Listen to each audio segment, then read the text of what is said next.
غوث سارے کتباں ابدالاں ولیاں دا سردار اور ایسا مشکل کشا غوث نو اللہ بنایا ہے. میں پڑھیا ہے بڑیاں مستند کتاباں دے اندر کہ آپ دے مدرسے نو اللہ تعالیٰ فیض بخشا سی کہ ہزاراں دی تعداد دے اندر نا لوگ علم حدیث پڑھ کے تے دستار مبارک لے کے جاندے سن. ایک نوجوان حاضر خدمت ہویا بارگاہ غوث الثقلین دے اندر عرض کردہ حضور میرا ابا فوت ہو گیا ہے. وجہ ہے صحیح سبحان اللہ سبحان اللہ. وقت تھوڑا نا میلاد کچھ بیان کیتا ہے ہوں غوث کی شان بیان کرتا وجہ ہے. فرماندے حضور میرا ابا فوت ہو گیا. میں رات خواب تکیا ہے.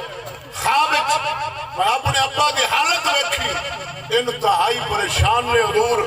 اور آپ میرے والد گرامی وہ میں نے فرما رہا سن کہ بیٹا کل غوث السمدانی کی بارگاہ کے درجہ کے عرض کریں کہ حضور میرے ابا کے حق کی دعا فرماؤ اللہ عذاب قبر تو محفوظ فرمائے. وہ نوجوان فرماندہ میں جدو بیدار ہویا بارگاہ غوث کیا حاضری دیتی میں عرض کی حضور آپ ماجر ہے میرے والد گرامی عذاب کے اندر مبتلا نے حضور انہوں جناب نے فرمایا دعا فرماؤ. سیدنا غوث آزم نے فرمایا اے نوجوان تیرا ابا کدے میری محفل جا کے بیٹھا ہے.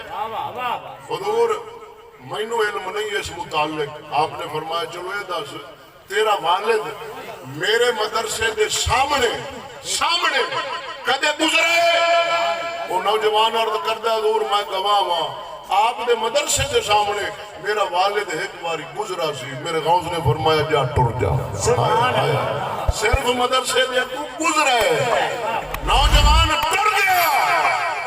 رات نو ستا ہے والد صاحب خواب جا گئے خوشحال نے سبز لباس پایا ہے خوش نے حشاش بشاش.